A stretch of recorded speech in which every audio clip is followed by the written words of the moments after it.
రాయలసీమ కరువుపై వామపక్షాలు పోరుబాటు పట్టాయి. ఇవాళ రాయలసీమ బంద్ కు పిలుపునిచ్చాయి.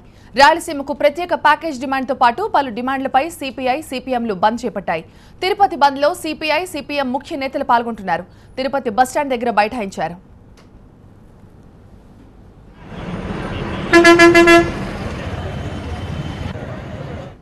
రాయలసీమకు ప్రత్యేక ప్యాకేజ్ ప్రకటించాలని డిమాండ్ చేస్తున్నారు లెఫ్ట్ పార్టీల నేతలు. బంద్ను విఫలం చేసేందుకు పోలీసులతో ప్రభుత్వం కుట్ర పన్నితే తీవ్ర పరిణామాలు ఉంటాయని లెఫ్ట్ పార్టీ నేతలు ప్రభుత్వాన్ని హెచ్చరిస్తున్నారు.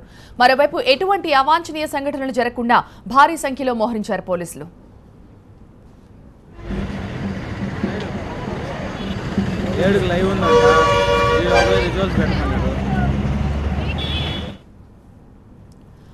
తిరుపతి నుంచి మా ప్రతినిధి రాజు దీనిపై మరింత సమాచారం ఇస్తారు. రాజు,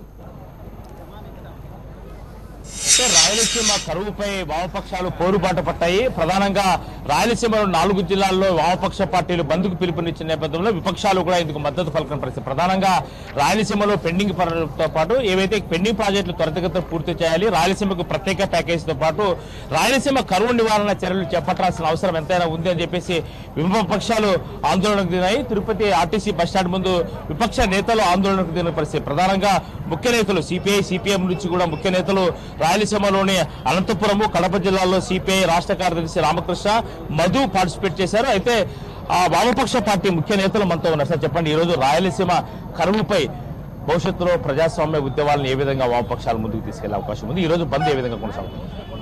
రాయలసీమ బంద్ విస్తృత ప్రజానీకం నుంచి మద్దతు వస్తుంది. చంద్రబాబు గారి అధికారంకి వచ్చినంత ఇప్పటికే రాయలసీమలో 500 మంది రైతు బిడ్డలు ఆత్మహత్య చేసుకున్నారు. చంద్రబాబు నాయుడు గారు మాట్లాడితే రాయలసీమ కోసం అవసరం హంద్రీనివా దగ్గర నిన్న కాలువల దగ్గర పండుకొని ఆయన నిర్మిస్తానన్నాడు. కానీ ఆయన పండుకుంటుంది వెళ్ళి పోలవరం దగ్గర పండుకున్నాడు. 10 సార్లు నన్ను చెప్పాడు. ఎన్నిసార్లు ఈ విధంగా ఇక్కడ ఉన్న ప్రాజెక్టులను పర్యవేక్షించాడు మనం చెప్పమనండి. అట్లానే 4 ఏళ్ల నుంచి సబ్సిడీ లేదు, తాగడానికి నీళ్లు లేవు, బట్టలు సాగుకు నీళ్లు లేవు. 20 లక్షల మంది రాయలసీమ 4 జిల్లాల నుంచి ఇప్పటికే కరువు వెళ్ళిపోయారు. ఇంకా ఎంతమంది, ఎన్ని లక్షల మంది కరువు బయటకు వెళ్ళిపోతే చంద్రబాబు నాయుడు గారు కన్ను చేస్తాడో, ఎప్పుడు ఆలోచిస్తాడో అర్థం కావట్లేదు. అందుకని దీనికి ప్రజాతంత్రంగా ఉన్న ఈ సమస్యకి రాయలసీమ వ్యాపారస్తులు, పెద్దలు, మిత్రులు, కార్మిక వర్గం, రైతాంగం అందరూ కూడా దీనికి మద్దతు తెలపాలని, రాజకీయాలకు అతీతంగా అందరూ వచ్చి రంగంలోకి వచ్చి నిలబడి రాయలసీమ రక్షణ కోసం, రాయలసీమలో ఆత్మహత్యల నివారణ కోసం ఆ విధంగా ముందుకు రావాలని, ఆ విధంగా రైతాంగాన్ని, వ్యవసాయాన్ని కాపాడుకోవాలని, ప్రజలను కాపాడుకోవాలని సిపిఎం కోరుతా ఉంది. అంటే రాయలసీమలో కరువు నివారణ చర్యలు ప్రభుత్వం వెంటనే చేపట్టాల్సిన అవసరం ఎంతైనా ఉంది. ఆ రకమైన ప్రధాన డిమాండ్తోనే వామపక్షాలు ఈ రోజు బంద్కు పిలుపునిచ్చిన పరిస్థితి. అయితే వామపక్షాల నుంచి ఒకటే డిమాండ్, కరువు నివారణ చర్యలతో పాటు పెండింగ్ ప్రాజెక్టులు పూర్తి చేయాలి. ఇప్పటికే రాయలసీమ నుంచి వలసలు దాదాపుగా 20 లక్షల మంది ఇతర ప్రాంతాలకు వలసలు వెళ్ళిన నేపథ్యంలో ప్రభుత్వం వలసల నివారణ చర్యలు కూడా చేపట్టిన నేపథ్యంలో సాగునీటి కోసం రాయలసీమ వాసులు అల్లాడుతున్న పరిస్థితి. అయితే రాష్ట్ర విభజన తర్వాత కూడా రాయలసీమ ప్రాంతానికి తీవ్రని అన్యాయం జరిగింది కాబట్టి ప్రత్యేక ప్యాకేజీతో కూడా రాయలసీమ ప్రాంత అభివృద్ధికి ప్రభుత్వం చొరవ చూపాలి. చూపకపోతే భవిష్యత్తులో వామపక్షాలు పెద్ద ఎత్తున ఆందోళనకు సిద్ధమని ఈ బంద్ ద్వారానే పిలుపునిస్తున్న పరిస్థితి కనిపిస్తోంది. Vote studio. ఎస్ రాజు, దేవి మధ్యకాలంలో నువ్వు గమనించావా, అదొక పెళ్లి కావచ్చు, పుట్టినరోజు కావచ్చు, ఇంకేదైనా శుభకార్యం కావచ్చు, అసలు శుభకార్యాల్లో కత్తులకి గన్నులకి పనేంటంటావు? ఎగ్జాక్ట్లీ, ఆత్మీయులతో ఉన్న చోట ఆయుధాలు ఎందుకు అనిపిస్తుంది. కానీ అవి మాత్రం ఆగట్లేదు. పాత బస్తీలో సంబరాలు శృతిమించుతూనే ఉన్నాయి. మొన్న బర్త్డే ఫంక్షన్లో తుపాకులతో ఒక యువకుడు రెచ్చిపోతే ఇప్పుడు పెళ్లి ఊరేగింపులో తల్వార్లతో డేంజర్ స్టంట్స్ చేశాడు మరో యువకుడు. బారాత్ ఊరేగింపులో కత్తులతో విన్యాసాలు చేశాడు. తల్వార్ల విన్యాసం కాస్త తేడా కొట్టడంతో తీవ్ర గాయాలతో ఓ వ్యక్తి ఆసుపత్రి పాలయ్యాడు. సోషల్ మీడియాలో హల్చల్ చేస్తున్న ఈ వీడియోపై పోలీసులు దర్యాప్తు చేపట్టారు.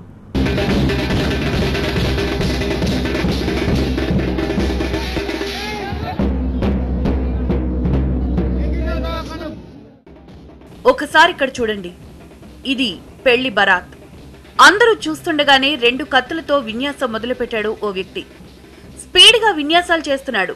కానీ ఓ చేతిలో కత్తి అదుపు తప్పి చేతి నుంచి జారింది. మరో కత్తితో విన్యాసాలు చేస్తున్నాడు. కానీ ఆ విన్యాసం బెడిసికొట్టింది. ప్రమాదవశాత్తు కత్తి తలపై దూసింది.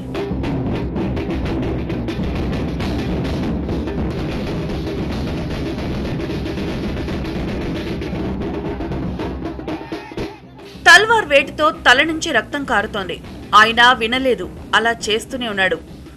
అయితే ఈ ఘటనలో గాయపడ్డ అతన్ని వెంటనే ఆసుపత్రికి తరలించారు. ఇదొక్కటే కాదు, పాత బస్తీలోని ప్రతి బరాత్లో ఈ తరహా విన్యాసాలు కామన్ అయిపోయాయి.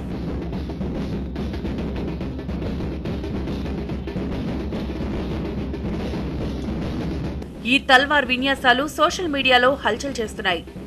ఓ వివాహ వేడుక సందర్భంగా చేసిన విన్యాసాలు ఆ వ్యక్తిని తీవ్రంగా గాయపరిచాయి. ఇలాంటి విన్యాసాలు చాలా ప్రమాదకర స్థాయిలో జరుగుతున్నా అడ్డుకునేవారు లేరు. ముఖ్యంగా పాత బస్తీలో ఇవి అడ్డు అదుపు లేకుండా సాగుతున్నాయి.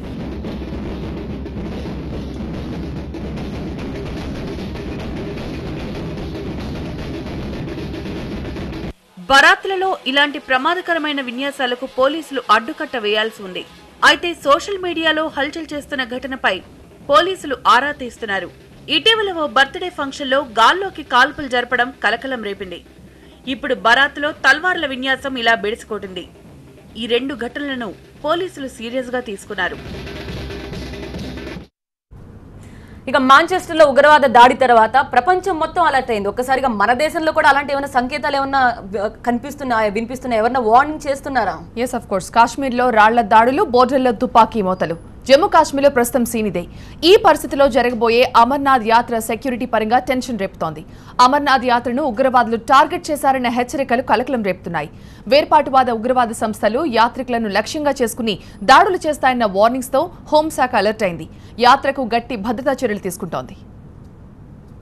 జమ్మూ కాశ్మీర్లో ఉద్రిక్తతలు, అనుకూలించని వాతావరణ పరిస్థితులకు తోడు ఇప్పుడు అమర్నాథ్ యాత్రకు మరో ముప్పు పొంచుంది. ఉగ్రవాదులు అమర్నాథ్ యాత్రను టార్గెట్ చేసుకున్నారన్న నిఘా వర్గాల హెచ్చరికలు కలకలం రేపుతున్నాయి. కాశ్మీర్లో కల్లోలం సృష్టిస్తున్న ఉగ్రమూకలు అమర్నాథ్ యాత్రికులపైన దాడులకు తెగబడొచ్చని వార్నింగ్ ఇస్తున్నాయి. దీంతో హోంశాఖ అప్రమత్తమైంది. నిఘా వర్గాల హెచ్చరికలతో కేంద్ర హోంశాఖ అత్యున్నత స్థాయి సమావేశాన్ని ఏర్పాటు చేసింది. ఉగ్రముప్పు హెచ్చరికలతో పటిష్ట భద్రతా చర్యలు తీసుకునే దానిపై చర్చించింది. దేశం నలుమూలల నుంచి యాత్రికులు ఈ యాత్రలో పాల్గొంటారు. ఏపీ, తెలంగాణ నుంచి కూడా అధిక సంఖ్యలో భక్తులు అమరనాథుని దర్శించుకునేందుకు వెళ్తారు. దీంతో పటిష్ట భద్రతా చర్యలు తీసుకోవాలని హోంశాఖ నిర్ణయించింది. ఇప్పటికే కాశ్మీర్లో పరిస్థితి దిగజారింది. పాకిస్తాన్ ఉగ్రవాదులు దాడులకు తెగబడుతున్నారు. పాక్ సైన్యం కాల్పుల విరమణ ఒప్పందానికి తూట్లు పొడుస్తోంది. అయితే మత ఛాందసవాద ఉగ్రవాద సంస్థలు, వేర్పాటువాదులు యాత్రను, యాత్రికులను లక్ష్యంగా చేసుకుని దాడులకు పాల్పడే అవకాశం ఉందంటున్నారు. వీటన్నింటినీ దృష్టిలో ఉంచుకుని కేంద్ర హోంశాఖ చర్యలు చేపట్టింది. అటు జమ్మూ కాశ్మీర్ సర్కార్ సైతం అదనపు బలగాలను కోరింది. గతంలోనూ అమర్నాథ్ యాత్ర లక్ష్యంగా ఉగ్రవాదులు దాడులు చేశారు.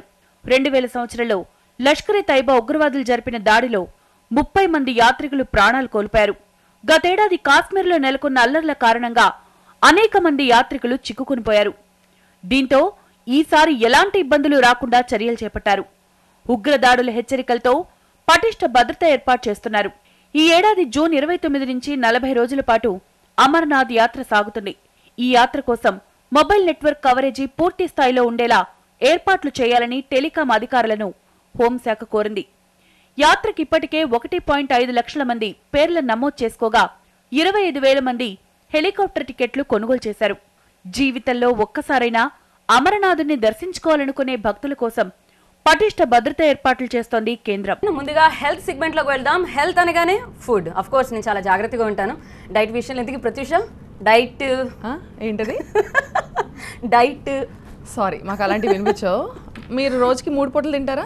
నేను నా ఫుడ్ లిస్ట్ చెప్తే అసలు బుల్టెన్ అయిపోతుంది. నేను 4 పూటలు తింటా చక్కగా. 4 పూటలనా?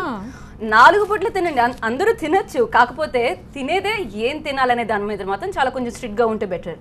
బియ్యం, గోధుమలతో పాటు అధికంగా విటమిన్స్ ఉండే ధాన్యం గురించి మీకు తెలుసా? చాలా మంది షుగర్ అంటే డయాబెటీస్ తో బాధపడుతూ ఉంటారు. సో మధుమేహం ఉన్న వారికి వరల్లా ఉన్న ఒక ధాన్యం గురించి ఈరోజు మీరు హెల్త్ సెగ్మెంట్ లో చూడాల్సిందే. కాఫీ టైమ్ హెల్త్ బులెటిన్ లో హెల్దీ డైట్ గురించి తెలుసుకుందాం.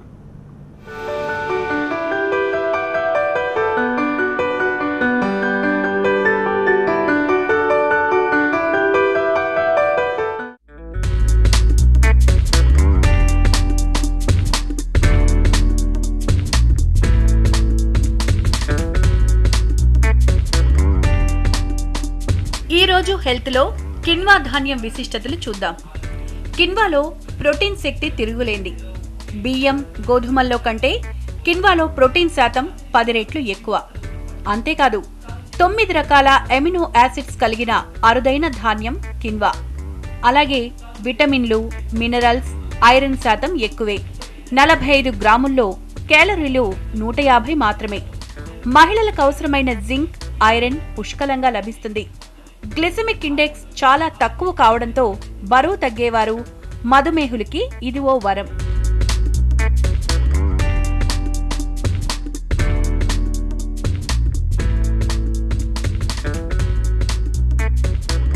గోధుమల్లోని గ్లూటెన్ అనే జిగురు పదార్థం కొందరిలో అజీర్తికి కారణమవుతుంది. ఇలాంటి వారు నిరభ్యంతరంగా కిన్వా తీసుకోవచ్చు. దక్షిణ అమెరికా నుంచి కిన్వాని మనం దిగుమతి చేస్తున్నాం. కొన్ని వేల సంవత్సరాల పూర్వమే ఖగోళ రహస్యాన్ని ప్రపంచానికి తెలియజేసిన తెలివిమంతులైన దక్షిణ అమెరికా ఇన్కా జాతి ప్రజలు ప్రధానంగా కిన్వానే ఆహారంగా తీసుకునేవారట. కిన్వాని అన్ని దేశాల్లోని రైతులు పండించి ప్రజల్లో పోషకాహారలేమి తగ్గించాలన్నది ఐక్యరాజ్య సమితి ఆలోచన. కిన్వాతో ఉప్మా రుచిగా ఉంటుంది. వారానికి ఒకసారి మొదలుపెట్టినా నెమ్మదిగా కిన్వా రోజు తీసుకోవడం వల్ల ఎన్నో లాభాలు సొంతం చేసుకోవచ్చు.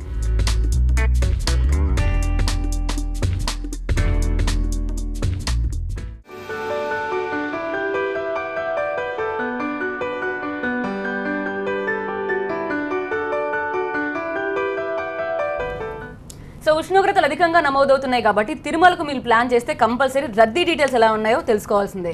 సప్తగిరిలు భక్తులతో కిటకిటలాడుతున్నాయి. బ్రహ్మాండ నాయకుడిని దర్శించుకునేందుకు లక్షలాది మంది తిరుమలకు చేరుకుంటున్నారు. తిరుమలలో ప్రస్తుతం భక్తుల రద్దీ వివరాలు, తిరుమల అప్డేట్స్ గురించి తెలుసుకుందాం.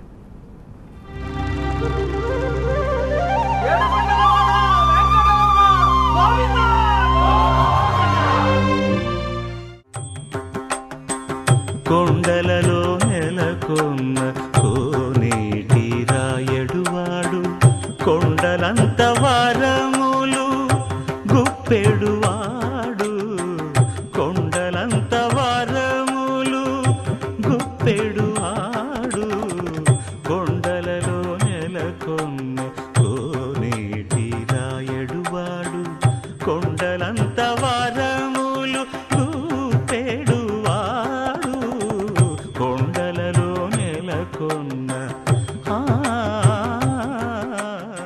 తిరుమలలో భక్తుల రద్దీ సాధారణంగా ఉంది. ఉదయం 2:30కు సుప్రభాత సేవ నుంచి ఏకాంత సేవ వరకు అన్ని సేవలు యథావిధిగా కొనసాగుతాయి. సర్వదర్శనానికి 31 కంపార్ట్మెంట్లలో భక్తులు వేచి ఉన్నారు. సర్వదర్శనానికి 12 గంటలు పడుతుంది. కాలినడక మార్గం ద్వారా తిరుమలకు చేరుకున్న భక్తులు 20 కంపార్ట్మెంట్లలో వేచి ఉన్నారు. కాలినడకన భక్తులకు స్వామివారి దర్శనానికి 10 గంటల సమయం పడుతుంది. మంగళవారం స్వామివారిని దర్శించుకున్న భక్తుల సంఖ్య 60,212. స్వామివారికి తలనీలాలు సమర్పించిన భక్తుల సంఖ్య 50,490. స్వామివారి హుండీ ఆదాయం 2.91 కోట్లు.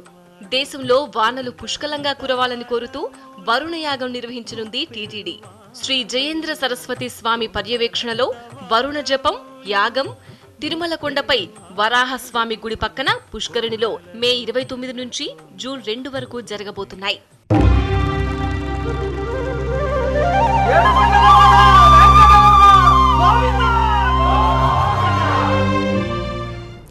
ఇక 2 తెలుగు రాష్ట్రాల్లో కూడా ఇవాళ ప్రధాన దినపత్రికలో వచ్చిన వార్తలు చూద్దాం. తెలంగాణ వార్తలు నేను అందిస్తాను, ఆంధ్ర వార్తలు దేవి అందిస్తారు. దేవి, ముందుగా ఈనాడు దినపత్రిక విషయానికి వద్దాం. మనకి ఒక సాడ్ న్యూస్ మనం నిన్నంతా చూసాం. విధ్వంస గీతం అనే ప్రధాన శీర్షికతో ఈనాడు దినపత్రిక ప్రచురించింది. మాన్స్టర్స్ కచేరీ హాల్లో ఆత్మాహుతి పేలుడికి సంబంధించిన వార్త. 22 మంది మృతి, 59 మందికి గాయాలనే పూర్తి వివరాలు. ఇక గ్రాండే చాలా తీవ్ర దిగ్భ్రాంతిలో ఉన్నారని కూడా ఒక పిక్చర్ ని చూపిస్తూ ఈ వార్తను ప్రచురించింది. ఇక రక్షిత నీటికి ప్రత్యేక సంస్థ అనే మరొక శీర్షిక కనిపిస్తోంది. ఇక్కడ 2000 కార్యనిర్వాహక పోస్టుల భర్తీకి సంబంధించిన చర్యల నిమిత్తం రక్షిత నీటి ప్రత్యేక సంస్థ ఏర్పాటు ఇవ్వబోతుందంటూ సీఎం ప్రకటనకు సంబంధించిన వార్త కనిపిస్తుంది. ఇక ఆంధ్రజ్యోతి విషయానికి వద్దాం. ఆంధ్రజ్యోతిలో కూడా ప్రధానంగా కనిపిస్తున్న శీర్షిక పాటపై పైశాచిక దాడి అనేది కనిపిస్తోంది. ఇక్కడ హర్యానా షోపై ఐసిస్ గురికి సంబంధించిన వార్త. ఇక్కడ కూడా పూర్తి డీటెయిల్స్ ఇచ్చింది. ఇక నా గుండె ముక్కలైంది అంటూ చలించిన సింగర్ గ్రాండేకి సంబంధించిన చిన్న ఒక ఫోటోను చూపిస్తూ కూడా ఈ వార్తను ప్రచురించింది. ఇక ప్రత్యేక కార్పొరేషన్ అనేది మరొకటి కనిపిస్తుంది. ఇదే తాగునీటి కోసం ప్రత్యేక కార్పొరేషన్ ఏర్పాటు కాబోతుందంటూ జలంతోనే జీవం, గ్రామాభివృద్ధికి ఇది చాలా